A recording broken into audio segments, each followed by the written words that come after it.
नमस्कार। स्वदेश न्यूज के खास कार्यक्रम चैत्र नवरात्रि आदिशक्ति में आप सभी का स्वागत है। मैं हूं आपके साथ राखी। नवरात्रि यानी कि शक्ति और भक्ति का पर्व, माता की आराधना का पर्व। जब जब नवरात्रि आती है एक अलग ही उमंग, उल्लास और कहते हैं ना एक भाव जो होते हैं उस आराधना के, उस शक्ति के, नाम ही आदि शक्ति है, वो भाव ही कुछ और होते हैं। तो कहते हैं कि जब नवरात्रि आती है तो ये 9 दिन अपने आप में बेहद खास और महत्वपूर्ण होते हैं। और जब बात चैत्र नवरात्रि की हो, जिस वक्त पे गुड़ी पड़वा यानी कि कहते हैं ना कि हिंदू नववर्ष का नया साल भी माना जाता है, यह अपने आप में बेहद खास होता है। तो इसी को और ज्यादा खास बनाने के लिए कैसे करें आप माता रानी को प्रसन्न, और इस चैत्र नवरात्रि का क्या है खास महत्व, किन किन चीजों का आप रखिए ध्यान, इसी पर आज हम चर्चा भी करेंगे। और हमारे साथ चर्चा करने के लिए हमारे साथ खास मेहमान हैं जिनका नाम है आचार्य आशीष ममगई जी। आशीष ममगई जी, सबसे पहले तो बहुत स्वागत आपका स्वदेश न्यूज के इस खास कार्यक्रम में जुड़ने के लिए। और मुझे ऐसा लगता है माता की आराधना का जो पर्व होता है, कहते हैं ना कि आदि शक्ति, चैत्र नवरात्रि जो सबसे बड़ी नवरात्रि मानी जाती है, क्यों ना शुरुआत यहीं से करें कि सबसे पहले ये बताइएगा हमारे दर्शकों को कि चैत्र नवरात्रि क्यों है खास। ओम सर्वमंगल मांगल्ये शिवे सर्वार्थ साधिके शरण्ये त्र्यंबके गौरी नारायणी नमोस्तुते। शक्ति के बिना शिव शव मात्र कहे गए हैं। शक्ति का साधन जीवन में बहुत अनिवार्य है। स्वामी विवेकानंद जी ने भी इस बात का कहा है कि यदि हमारे शरीर में शक्ति है तभी हम अपने लक्ष्यों को प्राप्त कर सकते हैं, इस राष्ट्र का अच्छा निर्माण कर सकते हैं। तो शक्ति के बिना जब शिव भी शव समान है तो मानव का तो आप समझ लीजिए कोई अस्तित्व ही नहीं है।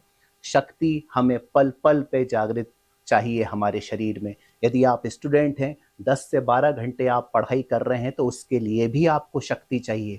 माता बहनें हैं, किचन में घर के कार्य यदि करती हैं तो उनको भी सामर्थ्य शक्ति चाहिए। यदि आप वर्किंग वूमेन हैं तो आपको भी घर से निकलना है और इसके अलावा 10 से 12 घंटे आपको प्रोफेशनल फ्रंट पे काम करना है, तो शक्ति ही तो चाहिए। और यही समय है नवरात्रि का। चैत्र नवरात्रि यदि है तो यही वह समय है शक्ति को संचय करने का और अपने अंदर एक नई ऊर्जा को बढ़ाने का। माता भगवती की उपासना के द्वारा, मंत्रों के द्वारा एवं उपवास के द्वारा। उपवास का अर्थ होता है करीब वास करना। देवी सत्ता, जिसको हम नवदुर्गा के नाम से जाने जाते हैं, वह वस्तुतः और कुछ नहीं, ये जो नेचर है, जो प्रकृति है, वही शक्ति स्वरूपा है।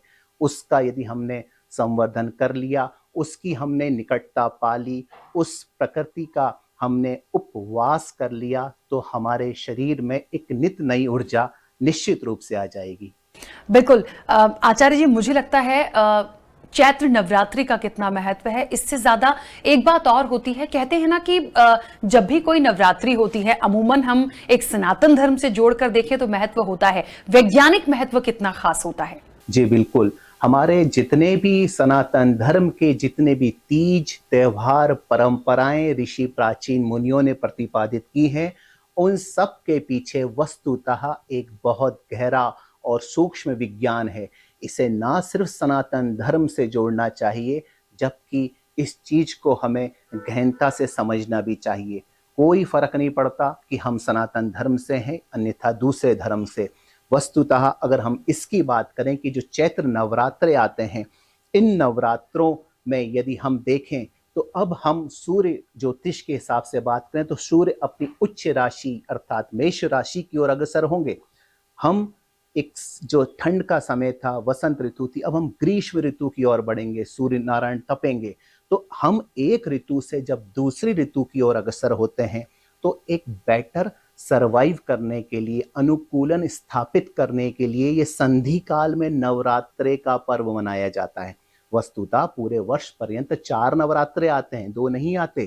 पहला चैत्र नवरात्रा सब जानते हैं, ठंड में जो आता है शारदीय नवरात्रा, और इन 2 के बीच में एक गुप्त नवरात्रे आते हैं। तो यह 4 नवरात्रे वर्ष पर्यंत के जो संधि काल होते हैं, संधि काल ऋतु परिवर्तन का काल होता है, जिसमें वात पित्त कफ बिगड़ने से रोग के पनपने की संभावना रहती है। तो हम अपने शरीर को एक नए मौसम के लिए अनुकूलता स्थापित कर सकें, इसलिए हम यह पर्व मनाते हैं, शक्ति का अपने अंदर संचय करते हैं।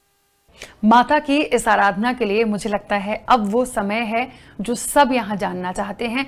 चैत्र नवरात्रि क्योंकि शुरू हो रही है, कैसे करें माता को प्रसन्न। कहते हैं घट स्थापना का अपना बहुत एक महत्व होता है।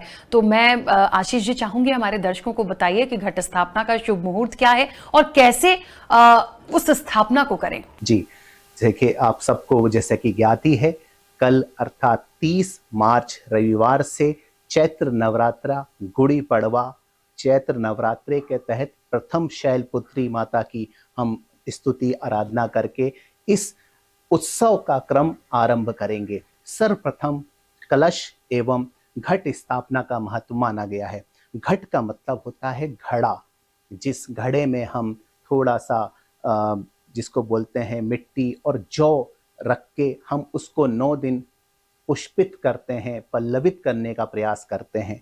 और ऐसा माना समझा जाता है कि यदि आपके घट में हरे रंग की हरियाली वाला यह जब ये उगेगा तो आप पूरे वर्ष का आकलन इस मात्र से लगा सकते हैं कि आपको हरे हरे नोटों की कृपा, हरी हरी सब चीजें अच्छी आपके जीवन में होगी, क्योंकि हरा रंग प्रसन्नता का प्रतीक होता है।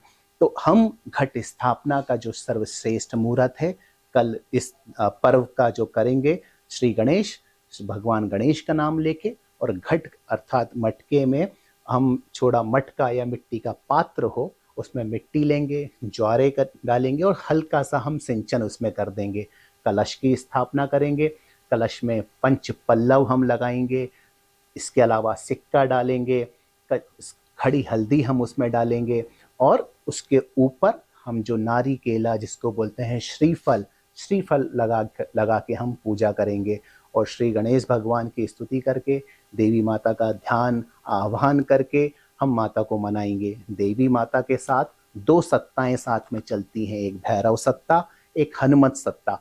इन 2 सत्ताओं का भी हम ध्यान कर लेंगे तो हमें कृपा मिलेगी और सुरक्षा भी मिलेगी। बिल्कुल। एक सबसे खास बात, जैसा कि आपने कहा घट स्थापना में इन चीज़ों को बहुत महत्व दिया गया है, ये अपने आप में महत्वपूर्ण होता है। 9 दिन की उपासना में, क्योंकि 9 दिन माता के 9 स्वरूप, हर एक माता का प्रिय भोग होता है, उनको क्या चीज अर्पित करनी चाहिए। तो इन 9 दिनों में किन बातों का खास ध्यान रखें, कैसे माता को प्रसन्न करें। कहते हैं ना कि कभी कभी बहुत कुछ नहीं करना पड़ता, छोटी छोटी चीजों से भी हम भगवती के दिल में अपनी जगह बना सकते हैं। तो क्या कुछ खास करें। बहुत ही अच्छा प्रश्न है आपने राखी जी स्वदेश चैनल के माध्यम से पूछा। सर्वप्रथम तो आप सभी दर्शकों को हम यह बताना चाहेंगे कि माता तो माता होती है, कुमाता नहीं होती। दुर्गा सप्तशती ग्रंथ जो है उसमें साक्षात ऐसा लिखा है, आपको कोई पूजा उपासना नहीं आती और जो मुझे माता कह के या जगदम्बा कह के भी पुकार लेता है, मैं उनके मनोरथ पूरे कर देती हूँ। तो ऐसे में कोई भी पूजा उपवास सब गौण हो जाता है।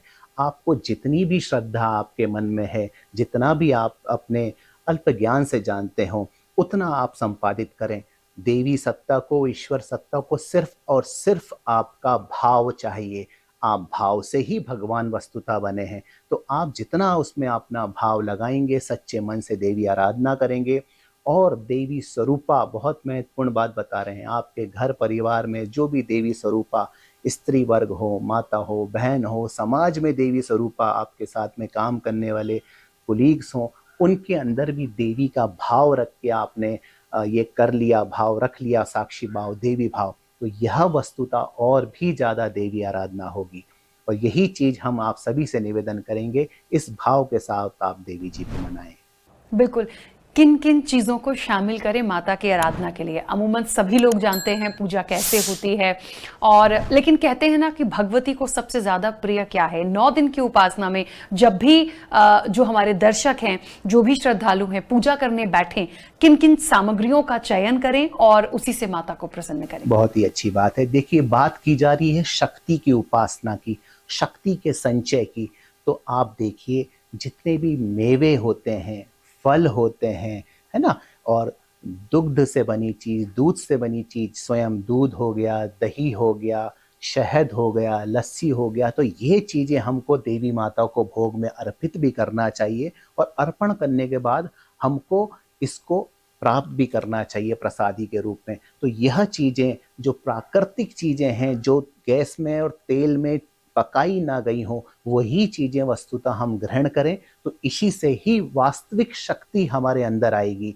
श्री राम भगवान देखिए, जब 14 वर्ष उन्होंने जंगल में अब बिताया, वनवास गए, तो उन्होंने जमीन के नीचे से निकलने वाला कंदमूल फल खाया, और उस कंदमूल फल और जो प्रकृति से प्रदत्त जो भी फल थे वह खाए, और शक्ति उनके अंदर आई। तो शक्ति, एक और चीज, शक्ति मांस में नहीं है। बहुत से लोग मांस का भक्षण कर रहे हैं। इसके अलावा हम बताना चाहेंगे, नवरात्रि के पर्व के अलावा ऐसे लोग इस भाव से मांस का भक्षण करते हैं कि हम मांस खाएंगे तो शरीर हमारा पुष्ट बनेगा। ऐसा बिल्कुल भी नहीं है। ये बिल्कुल हमें प्राकृतिक चीजों का सहारा लेना चाहिए, और वही देवी माता को चढ़ाएं, और वही हम प्रसाद के रूप में प्राप्त करें, तो निश्चित रूप से हमारे अंदर शक्तिपात होगा, शक्ति बढ़ेगी।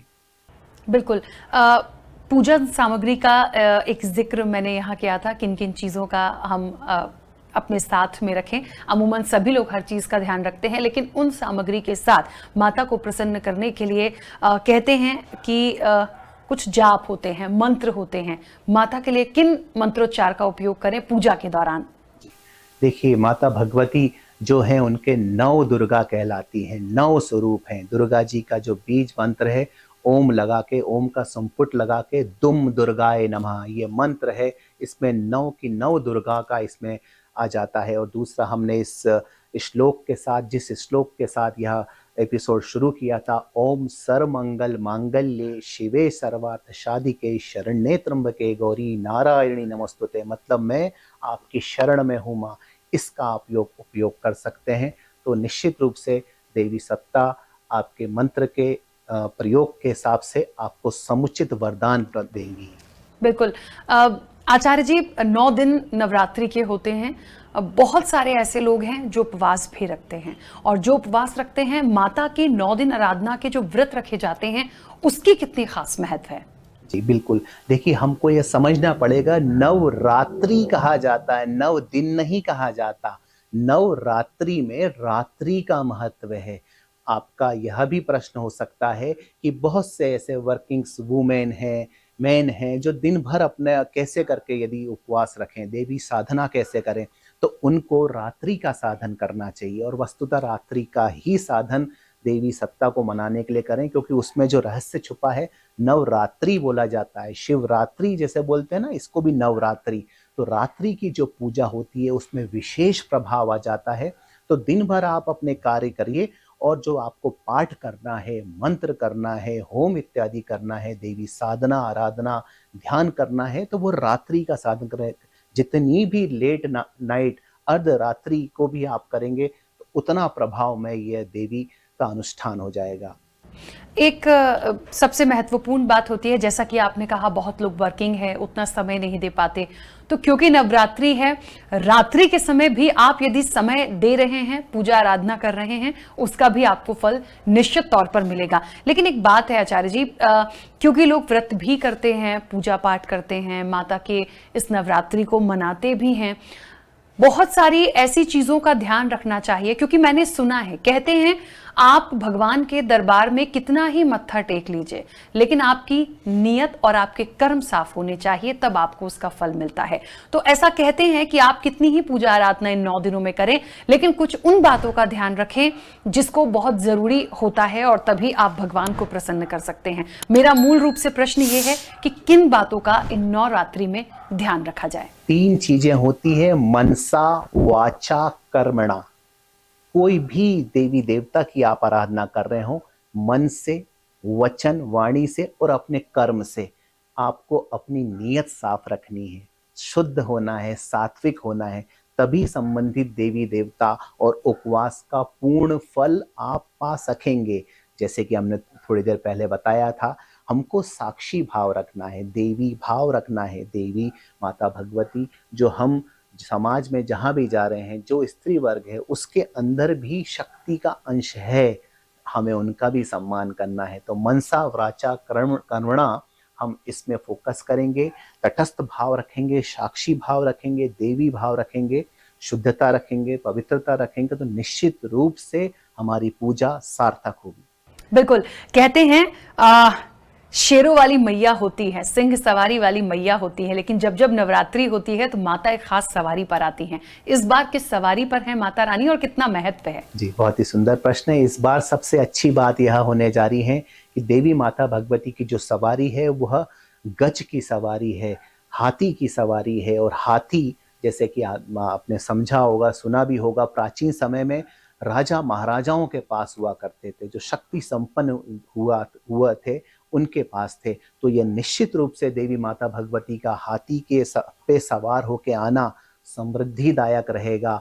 यह खेती और अन्न बहुत अच्छा इस समय में होगा और इसका लाभ हमारे पूरे देश और पूरे विश्व को प्राप्त हो पाएगा।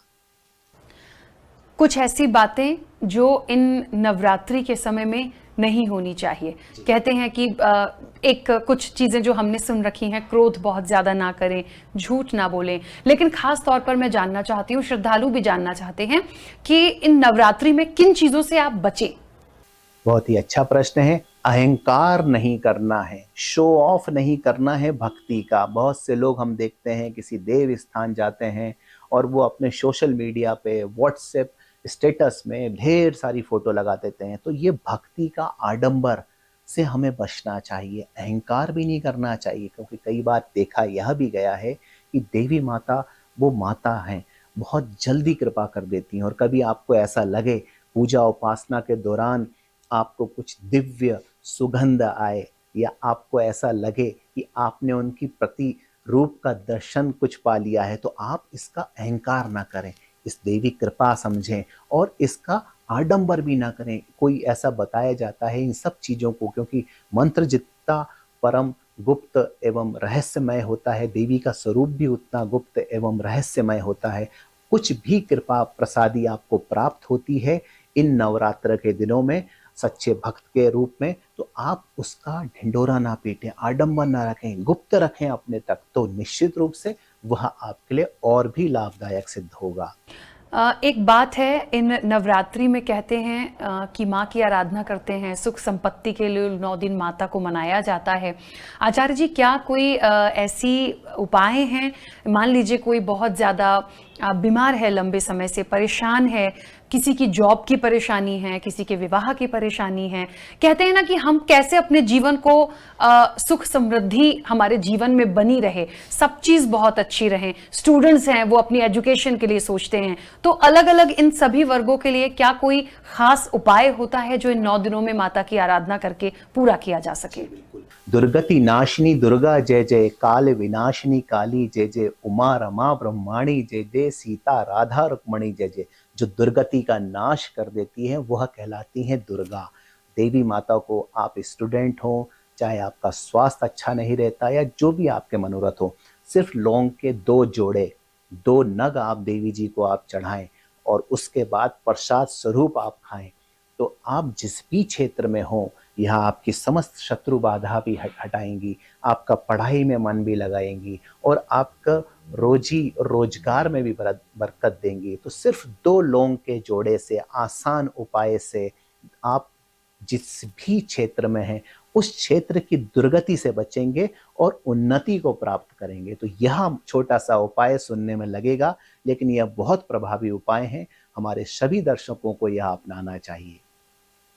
एक बहुत महत्वपूर्ण मुझे बात यहाँ पर याद आई, जब हम भगवती की आराधना के लिए बैठते हैं, आपने उपाय बहुत अच्छा बताया और ऐसा उपाय बताया है जो रोज कोई भी इसको बहुत आसानी से कर सकता है, बस उसके भाव वैसे होने चाहिए जो आपने बताया। एक चीज और है, कहते हैं ना कि जो पूजन की सामग्री होती है, मैंने पहले भी इसका जिक्र किया था लेकिन अभी एक बार और इस चीज को इसलिए पूछ रही हूँ, पूजन की सामग्री में माता को प्रसन्न करने के लिए सबसे महत्वपूर्ण क्या होगा? मतलब उसके बिना पूजा अधूरी होगी। कहते हैं ना कि हम सब कुछ रख रहे हैं लेकिन कभी कभी कुछ नहीं भी होता है, कुछ छूट जाता है, वो क्या खास है? बहुत ही सुंदर प्रश्न पूछा है। देवी जी लाल वस्त्र उनको प्रिय है, लाल पुष्प उनको प्रिय है, लाल भोग उनको प्रिय है। तो आप प्रयास करें 9 के 9 दिन लाल पुष्प, कहीं से ताजे पुष्प आपको मिले तो वह चढ़ाएं और लाल पुष्प भी ऐसे चढ़ाएं, उस पुष्प को ये समझ लें कि आप स्वयं वो पुष्प हैं, और वह आप देवी जी को जब चढ़ाएंगे तो यह समझ लीजिएगा कि आपने स्वयं को अर्पित कर दिया है। तो लाल पुष्प आप उनको चढ़ाएं, लाल रंग की चुनरी आप उनको चढ़ाएं वस्त्र के रूप में।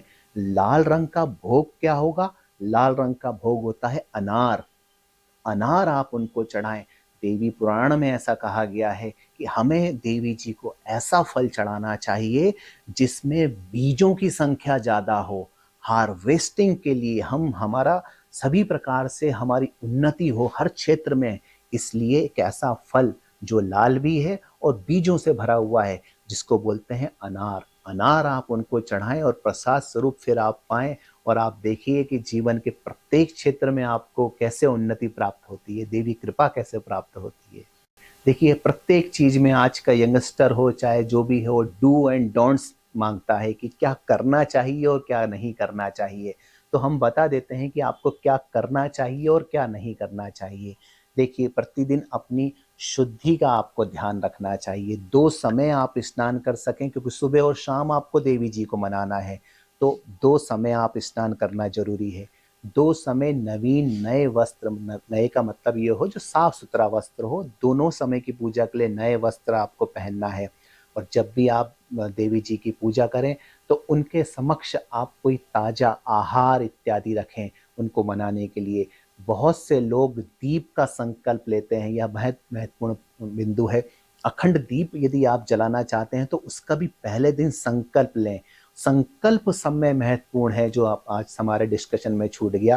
पहले दिन हम संकल्प लेंगे और दूसरे 2 दिन, तीसरे दिन, चौथे दिन, इस प्रकार से पूरा जो क्रम रहेगा, उस संकल्प एक दिन पहले जो हमने संकल्प लिया है उसकी प्रतिपूर्ति के लिए हम आज दूसरे दिन की पूजा कर रहे हैं, तीसरे दिन की तो संकल्प सबसे महत्वपूर्ण है पूजा में। और दूसरा आपका भाव।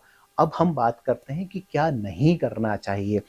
अहंकार नहीं करना है, इसके अलावा सात्विक भोजन हमें करना है, सात्विक चित्रण हमें देखना है। हम हमारा भाव जो है, हमने उपवास रखा हुआ है लेकिन हम कोई ऐसी मूवी देख रहे हैं टीवी में, इंटरनेट में होता है आजकल कई सारी चीजें, आप रील देखते हैं, आप स्वैप करते हैं तो कुछ ऐसी चित्रण आ जाता है जो आपके मन को भटका सकता है। आपको प्रयास यह करना है कि सोशल मीडिया से 9 दिन आप दूरी बनाए रखें, है ना। तो सात्विक चीजें पढ़ें, सात्विक आहार लें। आहार के बारे में बताया गया है, आहार से ही विचारों का उत्पन्न होता है, तो आहार आपको रखना है। इसके अलावा आपको जिसे कहते हैं सात्विकता पूरी रखनी है। ब्रह्मचर्य का विशेष रूप से साधन इन 9 दिनों में करना है। तो देवी माता की निश्चित रूप से कृपा आप पे और आपके पूरे परिवार पे बरसेगी। कहते हैं अपने देश के लिए, प्रकृति के लिए भी कई बार बहुत सारी चीज़ें इफेक्टिव होती हैं। क्या इस चैत्र नवरात्रि का हमारी प्रकृति पे, हमारे देश पे कुछ ऐसी घटनाएं भी होती हैं? क्या उसका कोई महत्व है या कुछ ऐसा खास महत्व इस चैत्र नवरात्रि में? जी बिल्कुल, बहुत अच्छा प्रश्न आपने पूछा। और जिस समय हम चर्चा कर रहे हैं उस वक्त भारत देश में तो नहीं पड़ा, लेकिन विदेशों में सूर्य ग्रहण आज पड़ा था, और इससे ठीक 15 दिन पहले होली के अवसर पे चंद्र ग्रहण पड़ा था। ज्योतिष शास्त्र ऐसा कहता है कि 15 से दिन के ही अंदर 2 ग्रहण, सूर्य ग्रहण एवं जिसे कहते हैं चंद्र ग्रहण पड़ जाए तो निश्चित रूप से प्राकृतिक आपदा लाते हैं। आपने कल परसों की खबर आपने थाईलैंड, बैंकॉक इत्यादि का देखा होगा, अर्थक्वेक वहां आया, तो उस क्षेत्र में ग्रहण का प्रभाव आया। ईश्वर की कृपा से बीता चंद्र ग्रहण और ये आज जो सूर्य ग्रहण है, भारत देश में दृश्य नहीं है, इसलिए इसका प्रभाव सूतक इत्यादि नहीं है। तो देवी जी समस्त प्रकार की आपदाओं को हर लेती है। जैसे कि हमने बताया, दुर्गति नाशिनी दुर्गा जय जय, दुर्गति से हमारी रक्षा करती हैं। तो भारत देश में ग्रहण नहीं दिखा, उसका प्रभाव नहीं आया, तो यह संकेत है कि देवी सत्ता ने हमारी पहले ही रक्षा कर दी है। और जब हम देवी माता को मनाएंगे स्तुति से, तो निश्चित रूप से वो हमारे देश की और हमारे सब प्रकार से रक्षा करेगी, व्यक्तिगत रूप से भी। दूसरा एक बहुत महत्वपूर्ण चीज यह है कि हम सबको अपने लिए तो पूजा का संकल्प सभी लेते हैं, लेकिन उस संकल्प में आपको अपने देश, प्रदेश और शहर की रक्षा और विश्व की रक्षा के लिए भी माता भगवती से निवेदन करना चाहिए, क्योंकि हिंदू सनातन धर्म यह बोलता है, सार्वभौमिकता की बात करता है, सर्वे भवन्तु सुखिनः, सर्वे सन्तु निरामया, सर्वे भद्राणि पश्यन्तु मां कश्चित् दुःख भाग् भवेत्। जब हम विश्व के कल्याण की बात करते हैं तो उसमें हमारा कल्याण तो निहित ही है। तो अपने संकल्प में हम अब पूरे विश्व समुदाय की, प्राणी मात्र की रक्षा करने का भी उनसे निवेदन करें। बिल्कुल। मुझे लगता है आशीष जी, इतनी महत्वपूर्ण बातें आपने हमें बताई। स्वदेश न्यूज के जितने भी दर्शक हैं, माता के जितने भक्त हैं, श्रद्धालु हैं, उनके लिए इस चैत्र नवरात्रि पे, क्योंकि गुड़ी पड़वा भी है, क्या कुछ खास कहना चाहते हैं? देखिए, हमें अपनी शक्ति को पहचानना चाहिए, और जो हमारी शक्ति हमारे अंदर किसी क्षेत्र में कमी है तो यही वह समय है शक्ति को पहचानने का और शक्ति को बढ़ाने का। हमें एक छोटा सा उदाहरण लेते हैं। यदि कोई व्यक्ति शरीर से पुष्ट है और हम शरीर से पुष्ट नहीं है, तो हमें मान लिया हम शरीर से पुष्ट नहीं है, तो हम उससे जलने के बजाय अपना अभ्यास में ध्यान दें ताकि हमारा भी शरीर पुष्ट हो सके। तो हमें किसी से भी जलना नहीं है, तुलना नहीं करनी। जलने का मतलब यह है हमें अपने संकल्प लेना है और उस शक्ति के आशीर्वाद से उस लक्ष्य को प्राप्त करना है, और वह भी माता की गोद में बैठ के माता को मनाते हुए। बिल्कुल।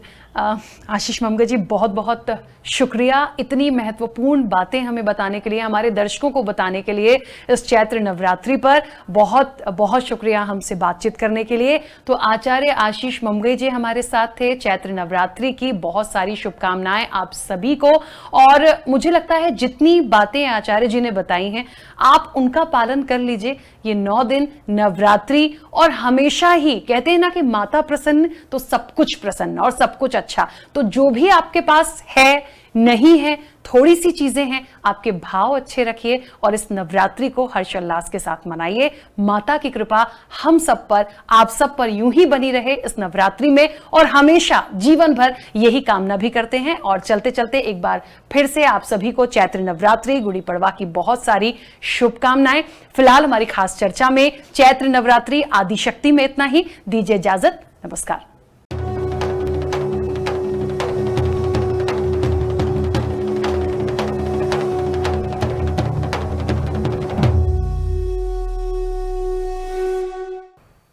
ऐसे ही वीडियोस के लिए लाइक करें, शेयर करें, फॉलो करें। YouTube पर जाकर सब्सक्राइब कर बेल आइकन दबाना ना भूलें, और ताजा अपडेट्स के लिए swedeshlive.com पर जरूर जाएं।